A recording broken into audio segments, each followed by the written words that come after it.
I'm honored to be joined by the Vice Chair of the caucus and, of course, my distinguished colleague from the state of Connecticut. Last week, Representative Courtney addressed our caucus, and he did so by explaining what he had done back in his district, underscoring what was going on and the timeline between now, which is 66 days, and student loans doubling. This is an important and critical issue to members of our caucus, clearly to students, but also anecdotally from the parents, and I dare say grandparents that we have been hearing from as well, who would be impacted by this measure. This morning, what we'd like to do is have Representative Courtney run through this problem. George Miller has outlined this, and we have armed all of our members with this information, but Representative Courtney has just done an exceptional job of clarifying this for the general public, and then the Vice Chair will wrap up the meeting and underscore some of the emphasis not only on this but Social Security that he's been working with. Joe? Thank you, John. And I just want to say thank you to both you and Javier in terms of getting the caucus to focus, again, on an issue that is about as time-sensitive as anything that's before this Congress. There is a bill which the caucus has embraced, H.R. 3826, which would lock in the interest rate at the 3.4% rate, a rate that in 2007, the Democratic-controlled Congress passed with 77 House Republicans, 35 Senate Republicans, signed into law by George Bush. So clearly, at the end of the day, it had very bipartisan fingerprints on it when it was enacted. Yet it was sunset, something that was well understood at the time. It was very clear in the language of the bill. And now we literally are days away from having a rate hike doubling back to 6.8%. Which at a time when student loan debt now exceeds credit card debt, car loan debt, middle-class families are struggling. This is the most stable, affordable borrowing program for college that exists in America today. 7 million college students use it on a given year. Tens of millions of Americans have used the Stafford Student Loan Program since it was created back in the 1960s, named after a Republican, by the way, Robert Stafford, who was a Republican senator from the state of Vermont. And the president, to his credit, in the State of the Union address back in January, raised this issue, challenged Congress back then to say, hey, this rate increase is looming on July 1st. Congress needs to act. I mean, many people are sort of focused on the fact that he is on the tour, in my opinion, doing a great job raising awareness about this issue. But it's being sort of discussed a little bit like it's sort of just a political, tactical move. Being done now that Mr. Romney has secured the nomination. The fact of the matter is he's been talking about this since back in January, and the Republican leadership of the House so far has hardly shown a flicker of interest in terms of moving this issue. Mr. Romney, who described the Ryan budget plan as marvelous a couple of weeks ago, a budget plan which locks in the higher rate at 6.8%, and not only that, doubles down in terms of hurting higher education affordability by cutting the Pell Grant program, the other workhorse of higher education affordability, a program that serves 9 million college students in America today. But clearly he knows that the power of this issue with middle-class America has made their position totally untenable in terms of the public. People react with absolute disbelief at the notion that these rates are going to go up to 6.8% at a time when Treasury bonds are being sold at 2%. You can get a 30-year fixed mortgage on a house for under 4%, and yet this one segment of America is looking at a 6.8% rate and a doubling of their rate, and it's totally in the hands of Congress in terms of fixing this problem.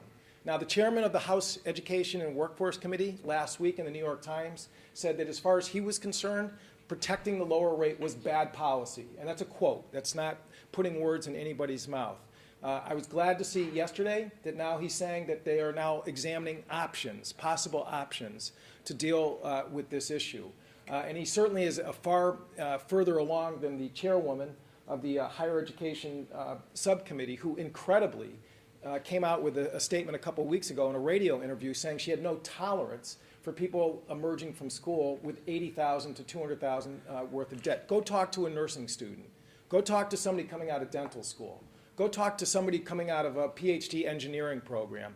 I mean, the reality of America today, contrary to the perception that the chief policymaker and the House Republican caucus has, is that's really the debt burdens that kids are carrying. That's what's driven that number now to a point where it's higher than credit card loan debt.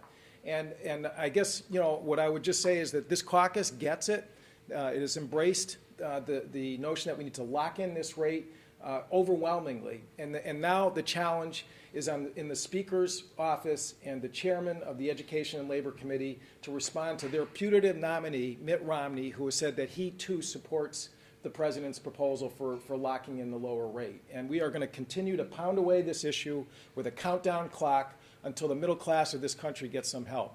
And thank you, John, for the opportunity to speak here. Javier. Well, I join with the chairman in thanking Congressman Courtney for everything he has done to bring light to what is going to happen very quickly. 66 days, the ticking time bomb. Very similar to the 477 days now we've experienced Republican majority leadership without a job-starting agenda in the Congress. And so it comes as no surprise that in the Republican budget, they put millionaires over Medicare, and they put subsidies to oil companies over affordability in student loans for more than 7 million American students going to college. 7 million students. $1,000 a year more out of their pocket if Republicans don't get off their seat to do something about this soon-to-expire provision to help them keep their interest rates on their student loans low. That's real. July 1st. Now, just last week, our Republican colleagues passed a measure in the House of Representatives that cost $46 billion in 1 year that would give tax cuts principally headed towards the very wealthy again in this country. And they didn't pay for it. $46 billion added to the deficit should it become law. And they did it without a blink. Yet here we see 7 million students about to see the cost of going to college increase, where it could lead them to have to decide not to continue with their education. And they can't find a way to do this. It makes it very clear what the priorities are of the majority in the House of Representatives. We believe this can be done. The president is going to be on this aggressively, and House Democrats and Senate Democrats have also been out there, and we are also going to attack this as aggressively as we can, because we can't allow that time bomb to go off in 66 days. It's the future of not just of those millions of American students at stake, it's the future of our country, the leadership of this country. And so we're going to do everything we can to persuade our Republican colleagues that they should take on this issue with us. And hopefully we can enlist the presumptive Republican nominee for president, Mitt Romney, who has etch-a-sketched from being against doing something about keeping the student loan rates, interest rates low, to now saying he supports keeping those interest rates low. So perhaps we can enlist Mitt Romney now to convince his Republican colleagues in the House and in the Senate to do what he says he's now for. And with that, I'll yield back to the chairman. Well, I thank the Vice Chair, and I thank my colleague from Connecticut who's done extraordinary work in this area as well. And Javier, we are encouraged by the fact that the presumptive nominee of the Republican Party has embraced the president's concept, and George Miller and Joe Courtney and the education committees. We think that, I guess he said last night that a better America begins tonight.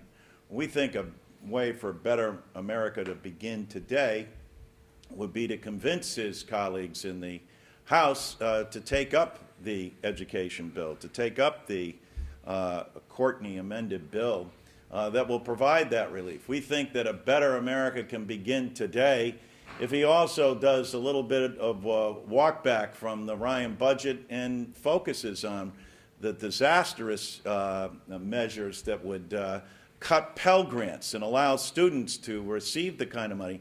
And further, as the Vice Chair pointed out, We think a better America can begin today with bringing the president's jobs bill to the floor, which has been blocked. That would be a better America on 3 fronts, and it's a start, and we would ask the presumptive nominee of the Republican Party to prevail upon his caucus, the conference, to do so. And with that, we'll take questions. I could ask about some of the election returns last night, in particular Pennsylvania. You guys lost 2 members of your caucus, both moderate Blue Dog Democrats here. Can you talk a little bit in the macro sense about redistricting, what the consequences are for what the challenge is, but also, you know, the idea that you're losing moderate Blue Dog Democrats, and you know you need to reach out to people to get the majority by having those types of members in your caucus. Well, let me say, first of all, any time that members of our caucus are pitted against one another, it is gut-wrenching for them and heart-rendering for us. These are valued colleagues.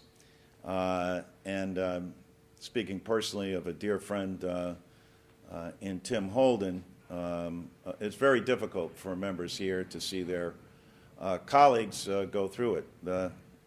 This is what happens with redistricting.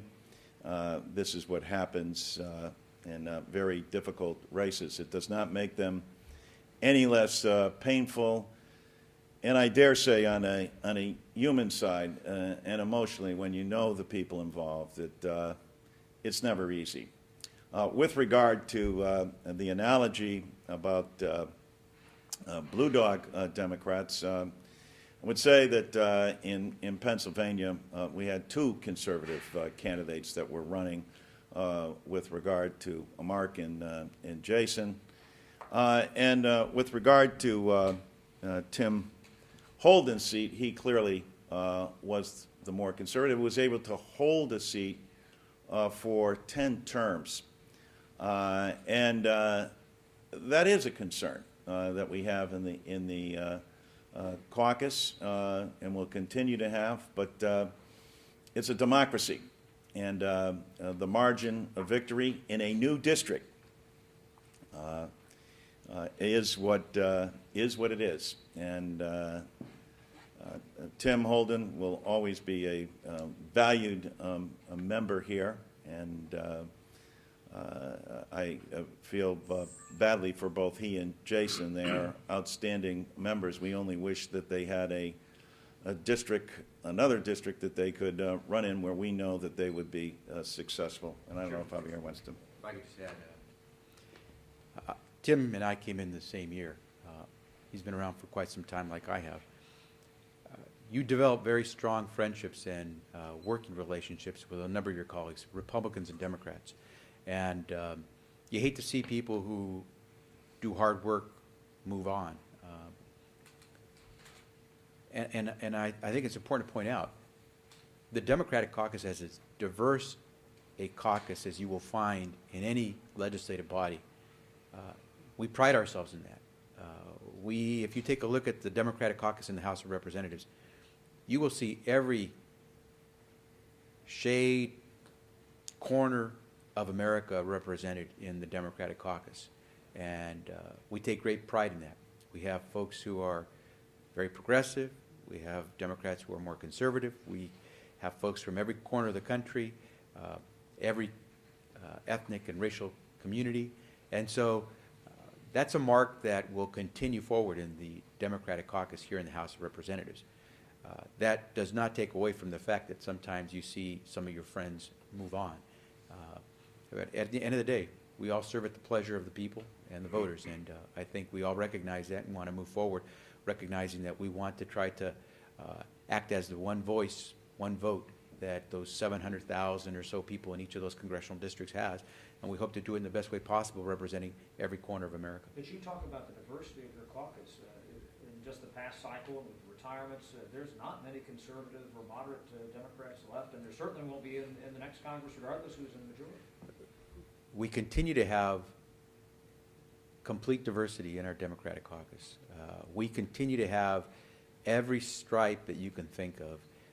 And we continue to, in many ways, to reflect the voice of the American people more so than any other constituted body of elected representatives in the House or in the Senate here in this country. The complexion of the House Democratic Caucus may change a bit, but I don't think there's any doubt that the House Democratic Caucus is still the most diverse body of legislative representatives you can find at the federal level in the United States. Good news is that I think that we will hold both of those seats as well. But Chad, this is a phenomenon also with redistricting that we see happening not only in the Democratic caucus, but in the Republican conference as well. Next question, yep. Senator Reid introduced a piece of legislation that would stop the rate hike over in the Senate. It's going to be paid for. Do you guys agree that this legislation should be paid for when it's introduced? Well, I think that Javier made the best point at the outset. We just saw our colleagues last week introduce a $46 billion windfall for the nation's wealthiest 1%. And here we are talking about students in desperate need, students and their parents and grandparents in desperate need. I think the pay for is in the House still a work in progress, but clearly we feel that the most important thing is that the students get the relief. And I know Joe probably wants to add something. I'll just say this. I think there's agreement between Senate Democrats and House Democrats that the way we will pay for this is by closing tax loopholes that allow some Americans, typically wealthier Americans, avoid paying their fair share of taxes. And so we'll figure out a way to pay for it. We think that it should be paid for because we want to be fiscally responsible, but we also think it's desperately needed that we move forward and not allow interest rates to double on more than 7 million American students going to college. And I would just say that I think also the challenge should be laid out to the governing majority in the House of Representatives, that it's time for them to step forward and show real good faith in terms of the words that the chairman of the committee expressed yesterday in the press, which is that they are looking at options to fix this problem. I mean, they need to be part of this dialogue. They cannot sit on the sidelines and just hope that Mitt Romney gives them cover on this issue. It's time for them to step forward and also be part of this process to solve it, just like it was in 2007 when we had very strong, robust, bipartisan participation in terms of getting the College Cost Reduction Act passed. Thank you very much. Just to follow up, Go ahead, sir. do you guys support the House Republican or Senate Republicans said that they don't support the pay for it that's been put forth by the Democrats? Is there any alternative pay for it that you guys would consider? We're shocked that they're But shocked or not, would you guys try to figure out another way to pay for this? Well, of course, I think Javier has indicated that, and we'll explore every option, but we'll underscore again that what we think is foremost is that the students get the relief. And by the students, we not only mean the students, but also the parents, and in many cases the grandparents that end up having to pay this bill. Thank you. Thanks.